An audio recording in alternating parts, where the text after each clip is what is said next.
All right. Good afternoon, everybody. I guess it's still good morning. 11 a.m. Chicago time. I am thrilled to be with you all today to kick off the annual Dean's Society call.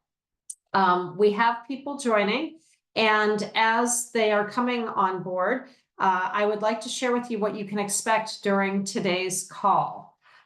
This call is being recorded, and the Chicago booth team will make the recording available to all of us afterwards. And all participants will be muted during the conversation between myself and Dean Rajan. If you have issues with audio, you may want to shut down programs running in the background or dial in from your telephone. And thank you again for joining us this morning. Welcome. My name is Jenny Scanlon, and I will be the moderator for today's event. Like you, I am a proud Dean's Society donor, and I'm glad to have you with us today for this exclusive call with Dean Madhav Rajan, one of my favorite people to spend an hour with. The Dean's Society at Chicago booth recognizes donors who contribute $2,500 or more on a yearly basis to one of the annual funds at the business school here at the University of Chicago. As a Dean's Society donor, you represent the top 10% of all donors to Chicago booth, and you are key leaders to our school's ongoing success. Your investments of time and resources are critical to advancing the work of the school, and on behalf of the school, I would like to thank you for all that you do for Chicago booth. Today's presentation will last for about 45 minutes. I will moderate a conversation with Dean Rajan, and then we should have 15 to 20 minutes to answer questions that were submitted to you prior to the event. In addition, if you would like to submit a question during this time, please use the Q&A box below and submit your question. Questions and comments are welcome throughout the conversation, so please do not be shy in adding to the Q&A list. So now it is my pleasure to introduce Dean Madhav Rajan, the George Pratt Schultz Professor of Accounting and Dean at Chicago booth since July 2017, 7 years now. Dean Rajan, thank you for joining us. Unmute. Thank you so much, Jenny, for doing this, and thank you to all of you Dean Society donors for being on the webinar today. Yeah, I'm actually sort of almost halfway through my 8th year as Dean, which is fantastic. And I thought I'd give just sort of a quick update of the school before we get to the questions. And it's been incredible. I mean, we have really good momentum as a school. We're doing a lot of new things that we didn't do before, and many of them have worked out, I would say, better than we could have even hoped or anticipated. So last year, just to go back a little bit, last year was a big year. That was our 125th anniversary.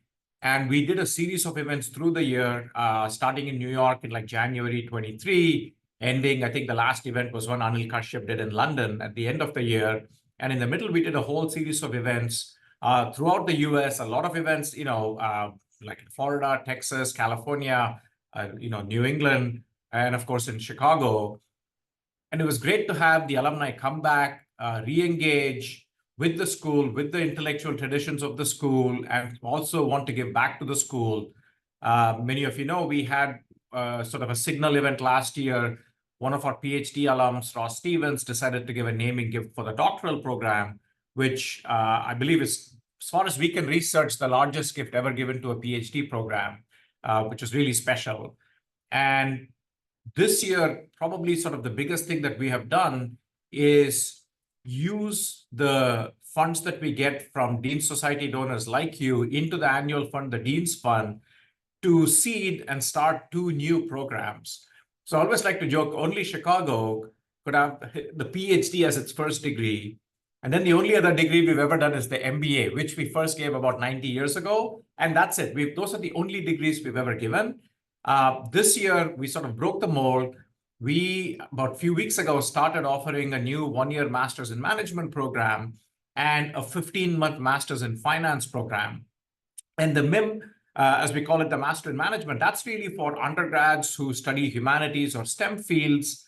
and they come in for a year to learn business skills before they get sort of their first undergraduate, the job after undergrad.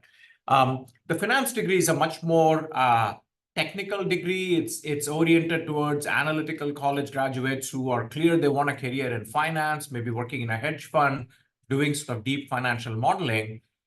We started it, like I said, we did a 3-week boot camp and started classes end of September. And we announced, I guess 2 weeks ago, that we got a naming gift for that program from, again, our PhD alums, interestingly, Cliff Asness and John Liu, the co-founders of AQR in Greenwich. So that was wonderful. We timed it for the first week of the program, and Cliff and John will be coming in a few weeks to actually come in and meet the students. Their only request to me was they wanted really good swag. So we're working on coming up with some nice things for the two of them. So that's been great. And we've been honestly surprised pleasantly by the caliber of the students who have applied. The finance degree students, particularly, they have higher scores than our PhD students, which is pretty amazing if you think about it on things like the GRE.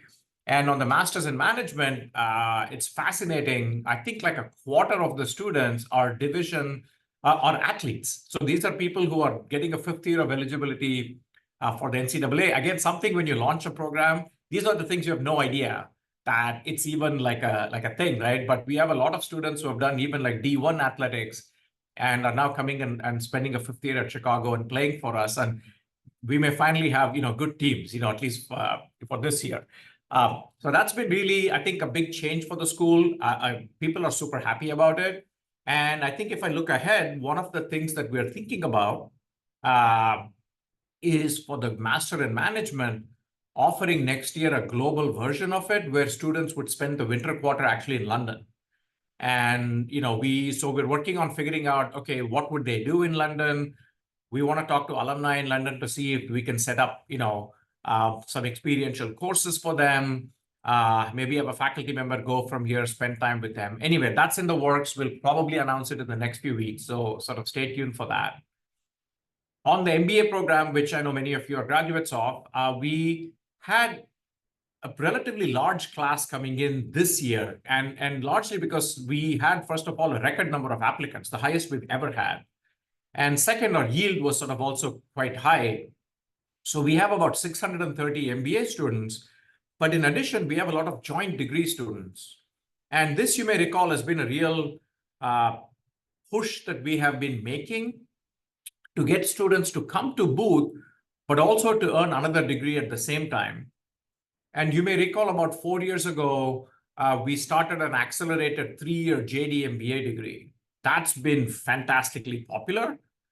But our most popular degree is now the 2-year joint degree where you get a master's in computer science and you get a Booth MBA. And we started it a few years ago, and it was kind of rough going in the beginning, but now we have figured out how to structure it and run it. And the demand is just exploding. And these students are then taking jobs as typically product managers in the big tech companies. So I feel this has been a big plus for the school. It's kind of diversified us. We still send a lot of students to consulting and many to finance, but tech has become a bigger and bigger fraction. And I think that's eventually great for the school. So that's been a big change.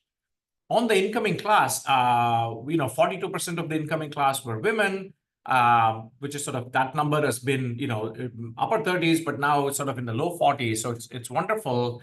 And 11% are the first in their family to attend college.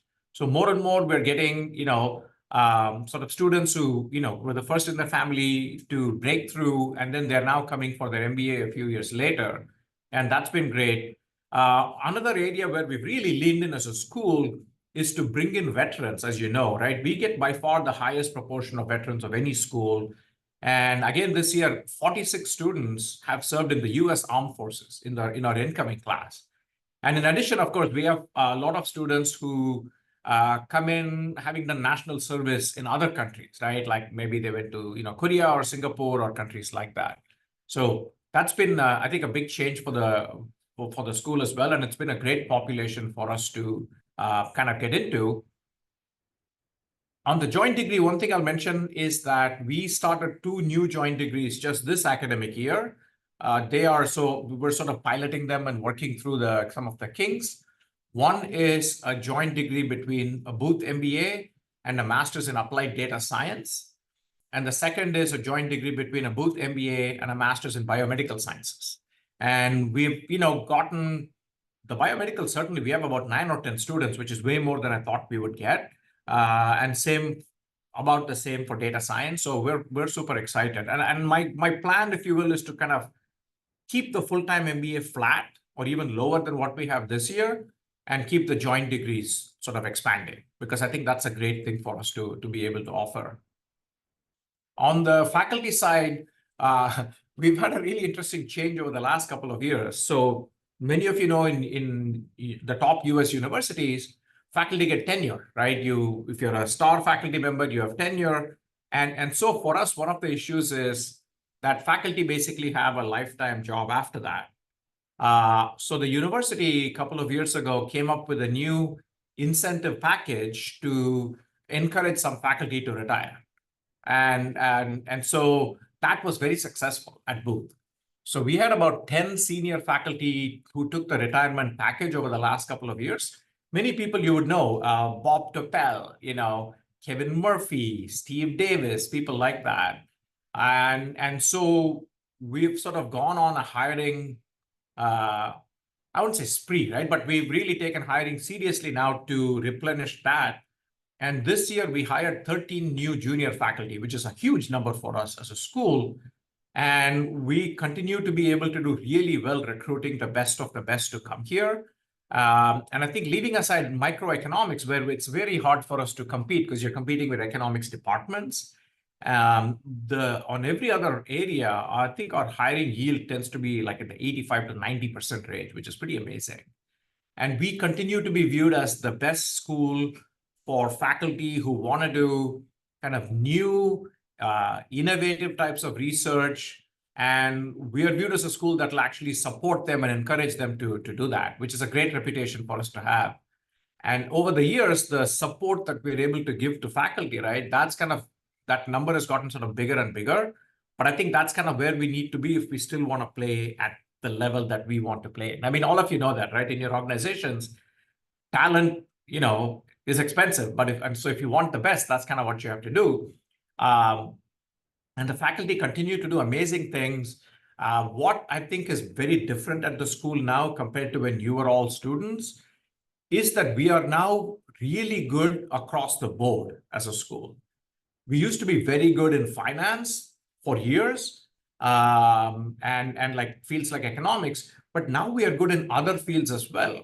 And I'll give you an example. One of our faculty members, Veronica Rokova, who is in the econometrics and statistics group, she came as a junior faculty to Booth and is now a full professor. She was recently given an award, which is given by a committee of the presidents of statistical societies. It's given annually to the best statistician in the world who's 40 or younger. And she won it. She's the first person from Booth to ever win it. So think about it, right? We're a business school, but we have people of such talent in our disciplines that they're able to win the biggest award in the world at their level. And that's something we're super excited about. We've also had, over the past couple of years, junior faculty win the Sloan Fellowships, which are the most prestigious awards given for fields like, physics and economics and everything else. What's interesting about Booth is that the 3 people who won, one of them, Killian Huber, is in the macroeconomics group. One of them, Yuran Ma, is in finance. And the third, Alex Emas, is in behavioral science. So we continue, again, we have like the people who are just like amazing at the work that they do, but they just choose to apply it to different areas. But the world is recognizing the talent of these people and the contributions that they're making. So that's something really, I think, just very distinctive to Booth.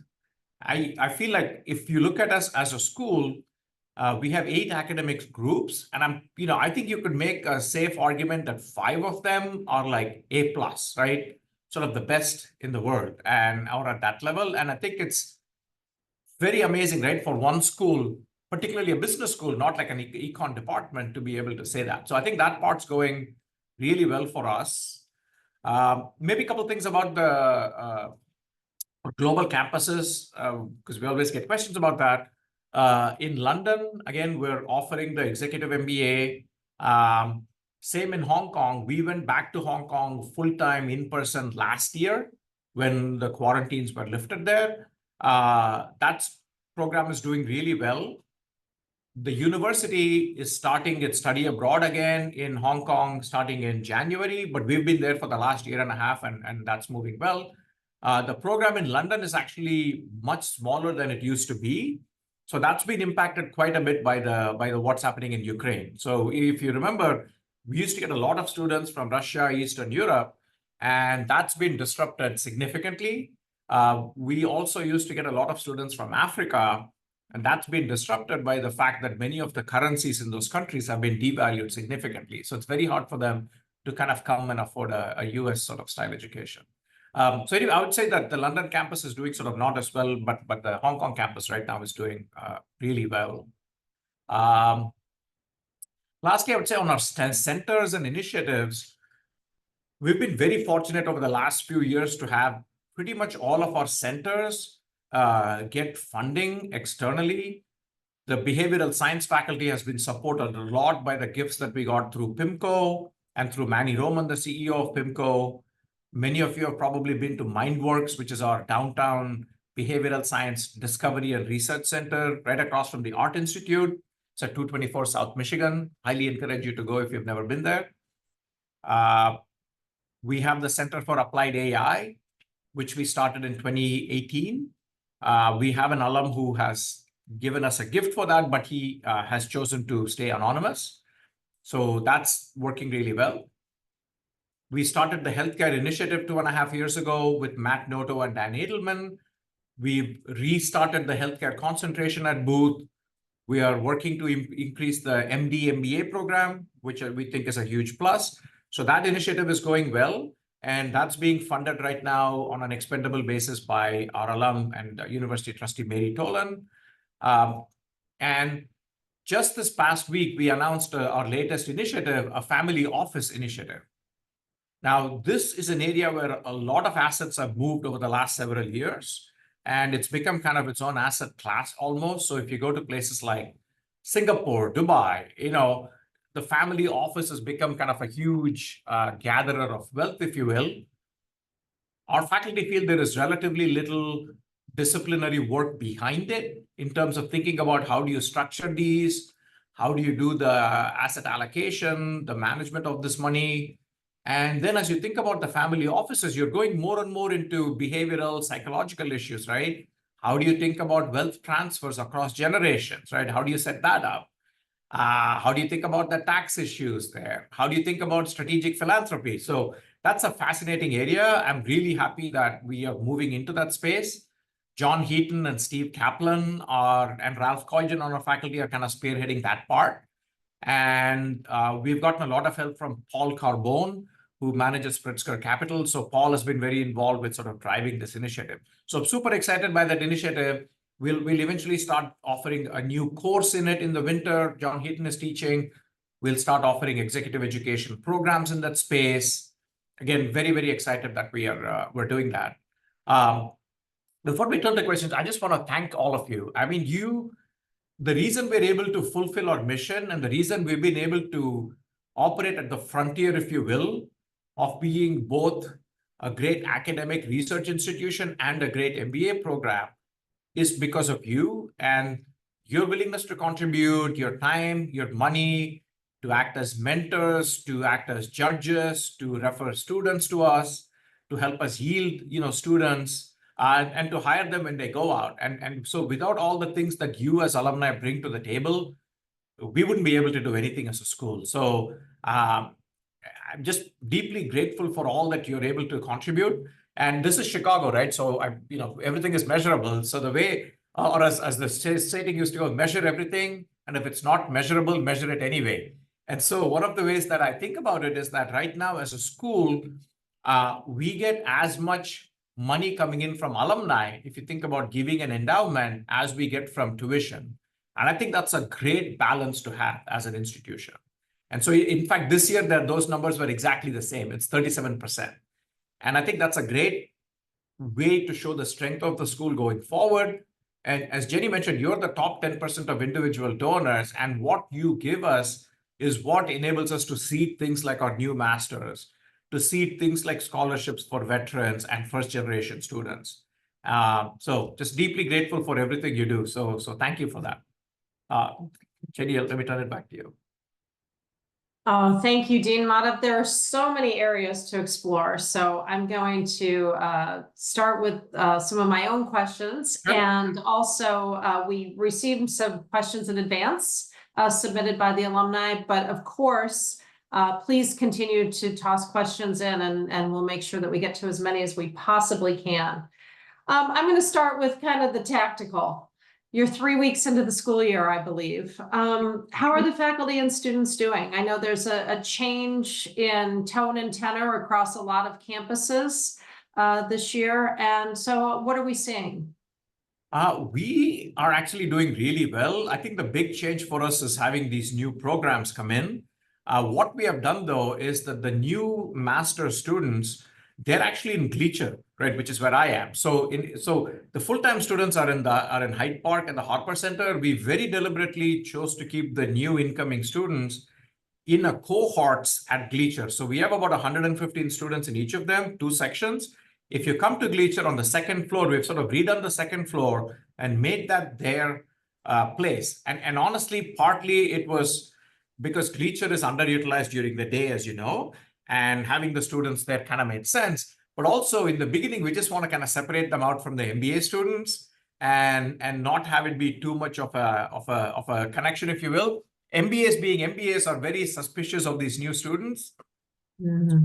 So we thought it was best to keep them separated. So if you come to Gleacher, there is a huge bus, way more people than you would normally see, and much younger, right? These are coming straight from undergrad. So it's a very different feeling for us, right? Having not really taught sort of, younger master students. So that's been a lot. I think there's been a lot of buzz and excitement. The gift from Lou and Asna certainly added to it. The faculty, I would say, like if you come to even Hyde Park, it's just a huge number of people back, so we're definitely through COVID, right? The whole notion where students wanted to just stay in their apartments and not come down to Hyde Park, that's gone. So there's just a lot of buzz, excitement, energy. So if anything, we're getting MBA students complaining that there isn't enough room in the Winter Garden for them to sit and have lunch and things like that. So all that's been great. The other interesting thing that happened yesterday on campus is one of our alums, Sherman Chow. You're gonna laugh. He drives race cars, and he brought his 1991 Ferrari F40 to do kind of a show and tell for the students. So this is apparently like a very iconic car. It was the last sort of car that Enzo Ferrari himself sort of signed off and approved. And he has a mint condition 91 Ferrari F40. So he brought it, actually displayed it outside the Winter Garden. We had a huge number of students, faculty, everybody coming to take photos with the car. So things are I would say things are very positive and upbeat, Jenny. Oh, that's terrific. Well, it's interesting, your comment on MBA suspicious of the new students. I think anytime, as we all learned in organizational behavior and have lived in our lives, anytime there's something new, there's kind of the existing antibodies that are out there questioning what it's doing there. Yep. And I always say structure follows strategy. So talk about the strategy, the process you went through in thinking about this creation of the Masters of Management program, as well as the Masters in Finance. Yeah, so I think in our view, the main reason to do it was to sort of see where the world is going and try to get there before, right? And not so the sort of the whole Wayne Gretzky thing, right? You kind of want to go where the puck is going to be. And if you look outside the US, for example, the 2-year MBA where students finish undergrad, work for 5 years, take 2 years off and come back, that doesn't exist anywhere else now. Europe has sort of completely moved on to a model of 1-year master's degrees. And they do it sort of right after undergrad, and then they never go and do a full-time MBA. And even the MBA in Europe is now a 12-month degree. It's not a 2-year degree. So you're seeing the sort of big change happening outside. And in Asia, that's true as well. And the other thing we're seeing is that our MBA students still are about 28 years old when they come in. And the question becomes, okay, are there students we are not capturing at Booth? because at the age of 27, 28, they're simply not ready to give up their jobs, give up 2 years of income, and sort of try to change their work to come back. And are there other students that we could access who were potentially younger? I would say kind of one of the big triggers for doing it is, if you recall, 5 years ago, we started teaching undergraduates through the business economics degree. That degree has been just a monster success, right? It's completely changed U Chicago. It's now the _1 major at Chicago, right? In just 5 years. And our faculty are now used to teaching those students. They appreciate that, this is it's a very smart group of students. They don't have the work experience, so they can't do some of the things the MBAs do, but they're a very different, very smart group. So our faculty like teaching them. So I view these masters, Jenny, as basically slotting between the undergrads and the regular MBA program. And the key distinction to me strategically between the groups is very simple. To do an MBA at Booth, you need at least 2 years of full-time work experience, right? The average MBA comes in with 4 or 5, but we view 2 as the absolute minimum. So the master's in management is simply like a 1-year bolt-on to somebody doing a humanities or STEM degree to learn some business before they go out. The finance degree is for people who want to do very technical finance, like jobs, like financial engineering, things like that. So it's not really like an MBA finance type job. What also drove us to thinking about that is we have the best finance faculty in the world, right, by any measure. Many of the courses that they were teaching, the electives, the MBAs were not that interested in, right? And so that's changed a lot, right? So somebody offers, the old George Constantinides course on options and derivatives. If you offered that to MBAs now, you'd get 6 people taking it. And so to me, it was like, oh my God, we have these great faculty, but the things that the MBAs are interested in doesn't really triangulate with what the faculty are trying to do in their work and teach. And this is a new audience that exactly wants that and will take it and go like apply it. So it's almost like we had the supply on the finance side. We didn't have the right fit with the right audience.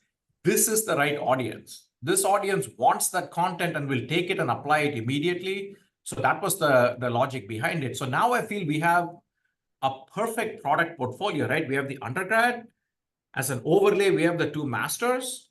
And then you have the 2 years of minimum work experience to get to the MBA.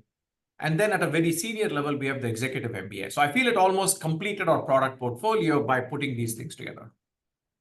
All right, one last question on this topic, and it's you answered part of it that came Sure. from our audience, but it's the flip side, kind of the marketing question. How do you view marketing these students with these various degrees to the future employers? So for example, what's the value proposition for a PE firm to hire an MBA versus a master's in finance?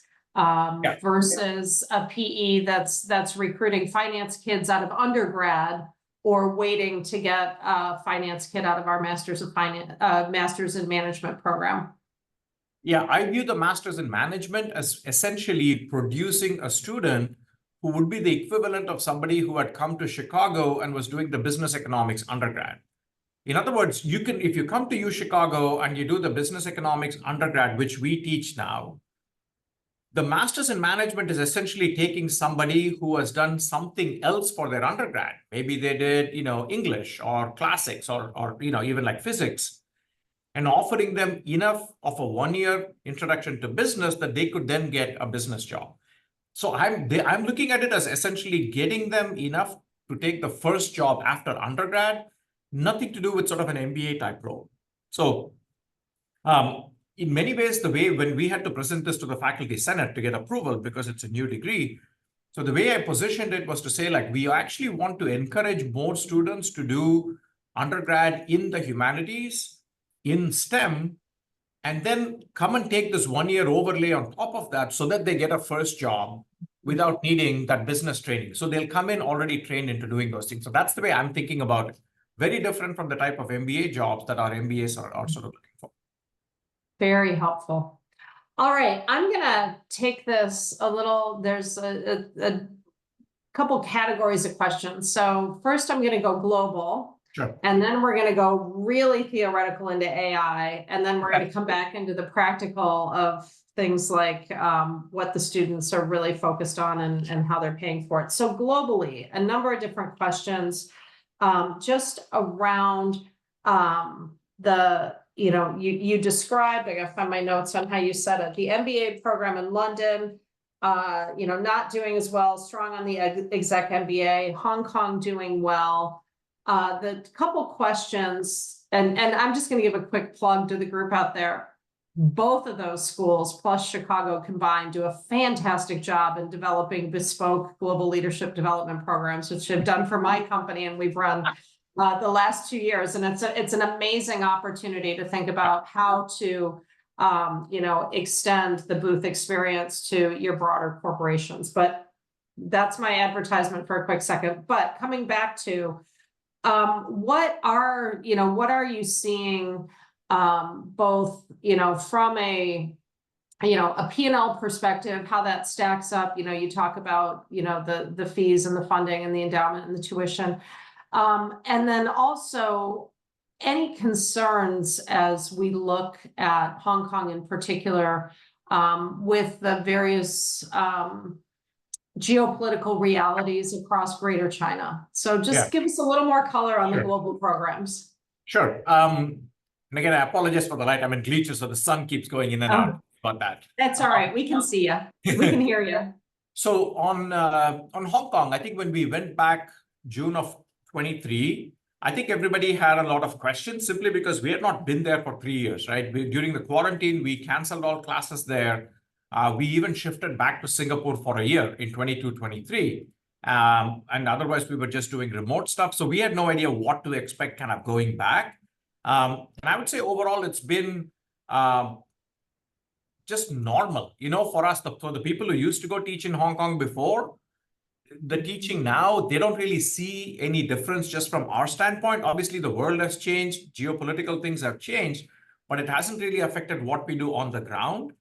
If anything, I would say that the program there has become even more popular than it used to be. And in a good way, right? If you go back historically, and this was again before my time, part of the rationale for moving to Hong Kong was that you could have a more Pan-Asian program there than you could in Singapore. Finally, that's kind of become true. If you look at the class in Hong Kong this year, we have 90 students, right? Which is sort of our number that we want. 19 or 20 of them come from Japan. And so the worry that, okay, if you go to Hong Kong now with the geopolitical stuff, it's going to become heavily dominated by China hasn't really been true. This is the highest number of Japanese students we've ever had. So what's happening with the program is we're now getting students from Japan. We get students from Hong Kong, from the mainland.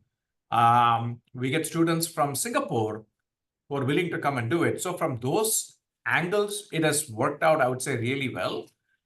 Also, when we structured the program initially, there were restrictions on how many mainland students were allowed to come and take this. Now, those restrictions have all been lifted for the most part.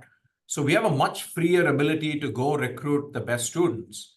And that's been helpful as well. So from a P&L standpoint, Hong Kong is doing very well. Again, the university is going to start study abroad in January. But all that said, we get the risks. I think that I have made it very clear to our faculty that teaching in any of these foreign programs is completely voluntary. If you don't want to go, you don't have to go. But we've not had any issue with finding enough faculty who are interested in going and teaching it. And so that's where we are. But I get totally that, it's one of these things where you could wake up in one day in the morning and be like, oh, the world has changed again. And what do we do? All I can say is right now, everything is going fine. London it's been an issue, right? I think partly it was sort of Brexit, but partly also all the changes happening in London. Many of you may or may not know about them. The country is really struggling with sort of how does it give visas to foreign students. There's been a big backlash there. There's been backlashes about charging VAT on tuition. So the country itself is going through a lot of structural changes, trying to find itself in a post-Brexit, and not being in Europe world. And that's having an impact. And also the Eastern Europe issues are having an impact. So I would say that London as a whole, if I were to do so we have somebody on our council who's in PE, I won't mention the name. And that was his question to me. It's like, hey, how much are you losing in London? So we are losing something in London by not being able to get the full quota of students. I would say that ideally I would like to get 80 students, 90 students. I think that we're going to be very far from that in London. I think if we get 45 to 50 good students, I think we'll be sort of happy with that. But I would give you a positive side of the London part, right, which people may not anticipate. It's had huge positive externalities for the University of Chicago. England is the #1 source now of foreign students for the college, which is sort of mind-boggling, right? For such a small country to have that role. You would think maybe it's Mexico or China or Brazil, but no, it's not. It's the UK. So the fact that we've had a campus there, the fact that we have faculty in residence there every quarter, Raghu was there, then Anil Kashyap, JP Dubey, and that's really spurred more recognition for who we are. We do events on that campus, and that's actually been a huge positive for Chicago as a whole. So when you measure P&L, right, I know I can do the, P&L, but there are all these positive spillovers too. And the question is, how do you measure them? That's terrific. And I do have to say they are beautiful campuses, both of them. And I come from the school of, Gleacher's brand new, and I realize it's 30 years old this year, I think. But let's jump to AI. There's a question about how are we preparing students for a future with AI? You mentioned the Center for Applied AI. How are we really preparing kids for the future? Well, not kids and adults for the future. It's a big topic, right? Here as it is like outside of the real world. And I think the one advantage we have as a school is that we have always been a great data school, right? That's what made the school great. We had data in finance before anybody else knew that was a thing.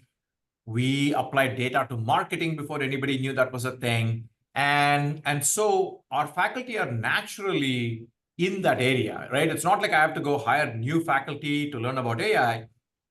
If you look at somebody like Veronica, whom I mentioned, who won the big award, that's what she does, right? She won the world award in statistics, right? And we have great faculty in quant marketing, in our econometrics and stats group, in our micro group, who use AI day in and day out for the kind of research that they do.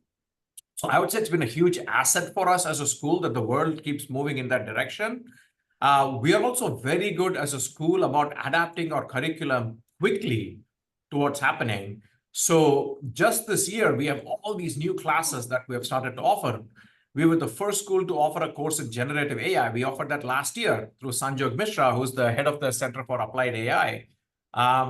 We're offering a new class this year on machine learning in finance that one of our new finance faculty members is teaching. We have classes in AI, machine learning. We have classes in even the tools, right? Data analysis with Python and SQL, data analysis using R. So we're teaching both the tools and then we're applying it across the board. So there is a financial statement analysis class, right, which is a big thing we do. Now we have two versions. There is a regular FSA class, and then there is one that one of our new faculty members, Bradford Levy, is teaching, where it's all based on AI. And essentially, how do you use AI to extract information from financial statements where you're not just looking at the numbers, but also the text, the context? How do you extract signals from that to help you decide, is that good information or bad information? So I would say in many ways, this has been a big plus for us that we have the faculty who are able to move super quickly into this area and start offering these amazing courses. So that's been not a problem at all. Finance is another big area. The person who wrote the monograph on machine learning and modern finance is Stefan Nagel on our faculty. He is the editor, he was the editor of Journal of Finance when he wrote that. So we have faculty who are doing like the cutting edge research in all these fields, and they're starting new courses to bring it to the students.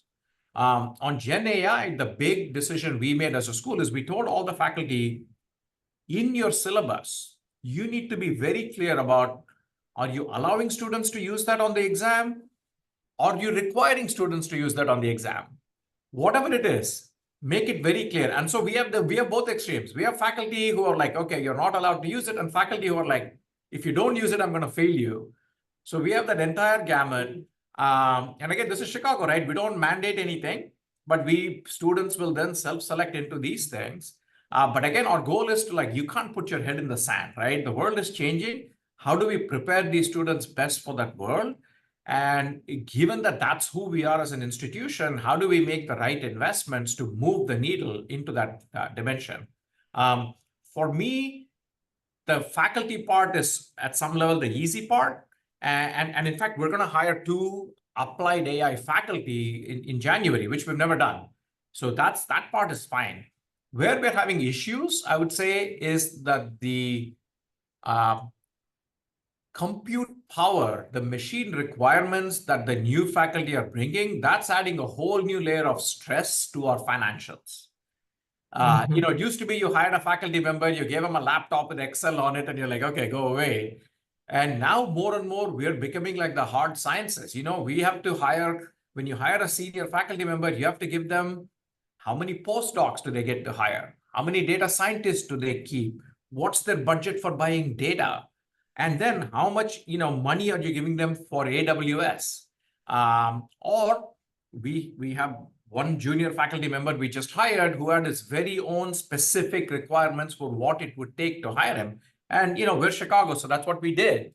So that's what's happening more and more. These really big demands on hardware and compute time. And I don't think we've adapted as quickly to that. I think it would be much better to come up with sort of a unified solution for that. But right now we've been doing it as onesies, twosies, and we're trying to fix that problem. But I think AI is exciting. I think it's been great for the school as an area to explore. And I think we're really doing a good job on that front. All right. I won't ask if we have capital plans that include, micro nuclear plants in the future to power our AI and our data. But honestly, Jenny, we are having fights about, okay, if I buy one more, this thing, will it fit into our existing data center? What's the cooling, you need? That's the living it now. It's real. It is real. So, all right. One kind of follow-on question. This was pre-submitted, but I think it links, and it was somebody who posted that they graduated the GSB prior to boot. And those of us who were in that world of the GSB recall that we were considered very analytical and very data-based, which, as you pointed out, we are a great data school, and we've always have been. But at the time, we were considered less competitive because we weren't as strong in the case study focus and the qualitative side of the data and the analytics. So how do you think it's evolved in the, I realized 32 years since I graduated, and who knows how long this other alum submitted this question, but how are you thinking about that balance? I think it's a great question. I think that what I've tried to do certainly is to take what we're good at, lean into it, but also make sure we're a much broader school. As I mentioned, the big change in the school is we're now good in many, many things, not just being a great data school. So I don't ever want to give this up, right? But if you look at the last 20, 30 years, what are the big changes? That's the growth of the centers at Booth, right? So we have the Polsky Center for Entrepreneurship. We have the Rastandi Center on Social Sector Innovation. And these didn't exist at Resources, right? And so they're coalescing interest from students, faculty, alumni in specific areas and drawing them together. So the curriculum has become much broader as a result of these courses now. It's incredible how many classes you can take, right, across these different dimensions, whether it's behavioral marketing or quant marketing, the incredible number of behavioral science classes that we have to offer. And the other huge change that we put in about 3-4 years ago, we have a ton of leadership courses now, which we never used to. And that's had a big impact. So Joe Neubauer, our alum, whom Joe, was very much about supporting this sort of investment. He said, I wish we had leadership classes back when I was in school. And so he was one of the big supporters of this. But we now have the Hattie Davis Center for Leadership, and they offer a bunch of classes to the students about how do you learn your own style as a leader, right? Why should people follow you, right? How do others perceive you? Stuff you wouldn't necessarily associate with Booth, like if you went back 20, 30 years. But these classes are super popular, right? They're all full. And I think that's the way we've tried to broaden the school, is to say, look, we're not ever going to mandate that everybody do these things, but we want to give these broad sets of options to people.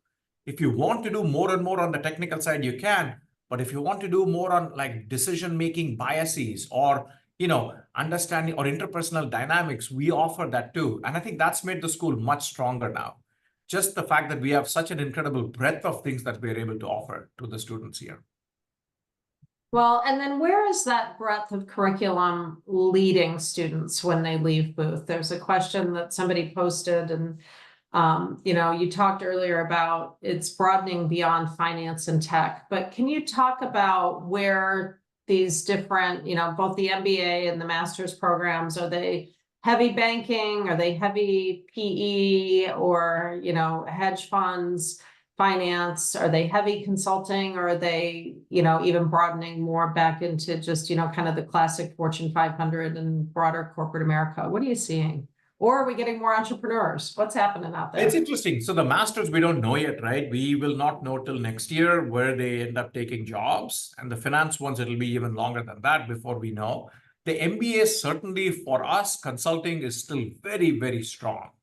Now, I think if you were to track these students 3 years out, they're probably not going to be in those same jobs. But certainly when they leave Booth, a lot of people want to get what they call the MBB jobs, the McKinsey, BCG, Bain type jobs. And that's still very, very strong for us. So we generally send about 1/3 of our students into consulting broadly, big three, plus obviously there are a lot of other great consulting firms that our students go to. Tech, if you just look at tech is higher than banking for sure. And in finance, more students want to get into private equity, hedge funds, just like working for an asset management company, right? Whether it's Fidelity or BlackRock or something like that. So within finance, it's really shifted. Very few go into investment banking. A lot more want to go into PE, and also more and more into VC. Now, PE, we have a really good track record. We have great alumni in that space who have been willing to support our students getting into PE. VC is a much more amorphous sort of track about how do you get there. But again, we're following the same playbook. We have a VC lab that we offer for students to be able to do internships in VC firms. And we have alums who have been supporting our students doing that because the VC firms usually don't pay for it. And essentially giving students experience to get into those fields. So tech is still big for us, Jenny, but within that, where students want to go has completely changed over the years. Finance, and tech, again, like I said, we really want to push that number more and more, whether it's to product management roles or product marketing type roles or operational roles in tech companies. That's kind of where people are going. We still produce relatively few students who go directly into starting their own company. Our students tend to much more want to take one of these type jobs, pay off their student debt, sort of, get that part done, and then over time morph into working for more startups or, starting their own company. And so we don't have that pressure that you would at, say, like a Stanford, where people feel obliged to kind of try to start their own thing right off the bat. Our students tend to take I don't want to say safer, but you know what I mean, the bigger company roles now, with the notion that eventually they want to either start their own company, and sort of run it. So it's a very different trajectory that they take. Very helpful. Well, my last question relates a little bit to where students land, but more broadly, how these students view their value proposition and how they're paying for it, and the role of scholarships. As you and I have spoken, many corporations used to fund it completely. That has changed outside of many of the consulting firms or some of the banking or PE firms. How are you, talk a little bit about the role that scholarships are playing and the financial commitment for students? Yeah, it's changed a lot, right? I think one of the fascinating stats, we sort of went back and collected data going back 20 years. A fascinating stat is that if you go back to, let's say, 2006, 2007, 2008, we had more evening students than full-time students. And that was driven largely by, exactly as you say, banks giving their employees tuition to go take evening classes at Gleacher, right? So Gleacher in those days was more, popular than Harvard, which is amazing if you think about it now. After the financial crisis, when banks stopped doing that, the number of evening students has plummeted. It's from the peak in about 2008, we're down about 60% in the evening program. And more and more the world where companies funded students to go to the MBA, that's pretty much gone. We have a little bit of that in the executive MBA program, maybe particularly if you're a student from Japan, the company may be sponsoring you to go do some of it. But for the most part, part-time students and full-time students are not that distinguishable anymore. And so we have to kind of treat them the same. So some of the big changes that we put in is back in 2018, we started offering scholarships also in the part-time program. Like historically, we didn't need to, but now we do. And that's been a huge area of focus, certainly for me. From when I came in as dean to now, we have increased the amount of funding for scholarships. I think it's now like 225% of what it was when I came in just the past 7 years. And that's been the way that we have tried to, one, make it affordable for the right students to come to booths to be able to come. In other words, we don't want that to ever be the gating constraint. If we think you're a great student, we would like to make it possible for you to come to booth, and scholarships have played a huge role in that. We have also, by connecting to organizations like QuestBridge, which bring in, students who have financial need into undergraduate programs. So just to back up, at that level, we have all these organizations that are able to really calculate your need, help you come into undergraduate programs. And now by pairing with them, we're able to then track these students and then have them come into the MBA program as well. So we started that, we were the first MBA program to start that along with Stanford 3 years ago.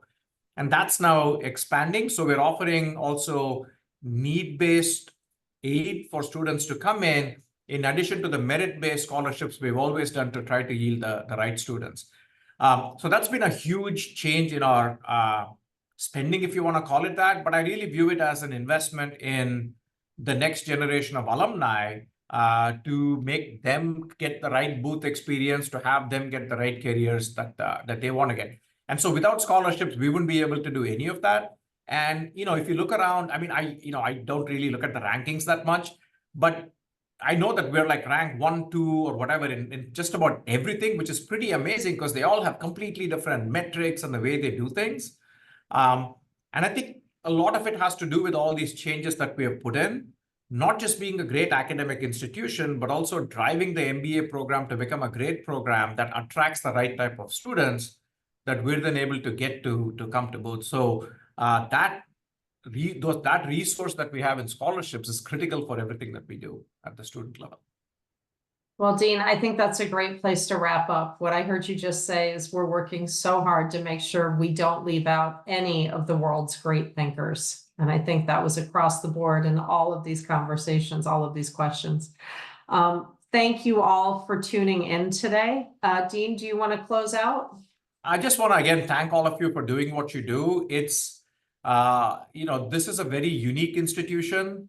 And whenever I speak to alumni, and I do that a lot, as you know, what really comes through is how the experience at Booth changed them and sort of shaped their lives and their careers, and how they want to sort of give back and connect back to the school.